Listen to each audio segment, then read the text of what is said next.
Daily uses sentences के next part में आज हमारा फर्स्ट सेंटेंस है, you are very so tempered. तुम बड़े चिड़चिड़े स्वभाव के हो। सो टेम्पर्ड मतलब जल्दी उसको गुस्सा आ जाता है, उसको भी हम बोल देते हैं ना so tempered. Don't waste your time by talking. बात करके अपना समय बर्बाद मत करो। You are dismissed from the job. आपको नौकरी से हटाया जाता है। Mind your own business. अपने काम से मतलब रखो। Anything could have happened. कुछ भी हो सकता था। Do you know how to drive the car. क्या तुम कार चलाना जानते हो। I don't eat such things either. ऐसी चीजें मैं भी नहीं खाता। I can't even think so. ऐसा ख्याल तक मुझे नहीं आता। You will not be able to stop me. तुम मुझे रोक नहीं पाओगे। Nobody was his either. उसका भी कोई नहीं था। Neither you do yourself nor let do. न खुद करते हो न करने देते हो। That's what we had a dispute on. That's what we had a dispute on. इसी बात पर तो हमारे बीच झगड़ा हुआ। Someone is to blame either you or I. कोई तो दोषी है, तुम या मैं।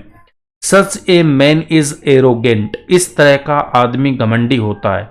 ही is still going through a bad phase. वो अभी भी बुरे दौर से गुजर रहा है। बैड फेज मतलब बुरा दौर। Such stories are extremely boring. ऐसी कहानियां बहुत बोरिंग होती है। That's where I had seen that stranger. मैंने वहीं तो उस अजनबी को देखा था। That's how I grew up. इसी तरह मैं बड़ा हुआ। He didn't like fruits either. उसे भी फल पसंद नहीं थे। Nobody listen to me. मेरी बात किसी ने नहीं सुनी। वॉट इज ही टू से। उसे क्या कहना है। You missed me. मुझे तुम याद करते थे। You missed me. I have to say something. मुझे कुछ कहना है। He should not flatter. उसे चापलूसी नहीं करनी चाहिए। The moment I saw him. जैसे ही मैंने उसे देखा, आई थॉट मेरे ख्याल आया, दैट की आई हैड ऑलरेडी सीन हम समवेयर। मैंने उसे पहले से कहीं देख रखा है। ठीक है। He was standing in the Q and suddenly he fail in the mud. वो कतार में खड़ा था, एक लाइन में खड़ा था, अचानक कीचड़ में गिर गया। By the time I could figure out he disappeared. जब तक मैं समझ पाता वो आंखों से ओझल हो गया या फिर वो डिसअपेयर हो गया, गायब हो गया, दिखाई नहीं दे रहा था ना। What matters the most to learn English. English सीखने के लिए सबसे जरूरी क्या है। As you think so you become. जैसा आप सोचते हैं वैसे ही बन जाते हैं। Ask yourself. अपने आप से पूछो, have you really given your 100% to English. क्या आपने इंग्लिश को वाकई में अपना 100% दिया है। When you keep working hard without worrying about being failed, eventually you succeed. जब आप फेल होने के बारे में सोचे बिना मेहनत करते जाते हैं तो आखिरकार सफल हो जाते हैं। If you work hard you will speak English for sure. अगर आप मेहनत करेंगे तो इंग्लिश जरूर बोलेंगे। See suddenly became famous. वह अचानक से मशहूर बन गई या प्रसिद्ध हो गई। She was crying in her room. वह अपने कमरे में रो रही थी। Take good care of your self. अपना अच्छे से ख्याल रखना। That's really a great idea. ये तो बहुत ही अच्छा सुझाव है। The box he found was empty. उसे जो डिब्बा मिला हुआ खाली था।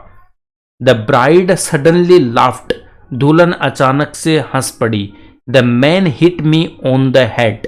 उस आदमी ने मुझे सर पर मारा। The medicine taste bitter. इस दवाई का स्वाद बहुत कड़वा है।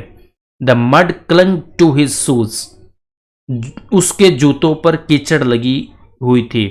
The novel is very exciting. ये उपन्यास बहुत रोमांचक है। The paint hasn't dried yet. Paint अभी तक सूखा नहीं। The rain continued all day. बरसात पूरे दिन होती रही। The water is not drinkable. ये पानी पिया नहीं जा सकता है। There is a bag on the desk. मेज पर बस्ता रखा हुआ है। This car was made in Japan, ये गाड़ी जापान में बनी थी। This is the monsoon season, ये वर्षा ऋतु का मौसम है। This word comes from Greek, ये शब्द ग्रीक से आता है। Tom and I will both be there, Tom and मैं दोनों वहां रहेंगे। Tom I want to talk you, Tom मुझे तुमसे बात करनी है। इस पार्ट को हम यहीं पे फिनिश कर रहे हैं। नेक्स्ट 50 सेंटेंसेस को नेक्स्ट पार्ट में डिस्कस करेंगे। आई होप वीडियो अच्छा लगा तो लाइक करना, शेयर करना, और इस चैनल पे नए हो तो प्लीज सब्सक्राइब जरूर करना है। Thanks for watching this video.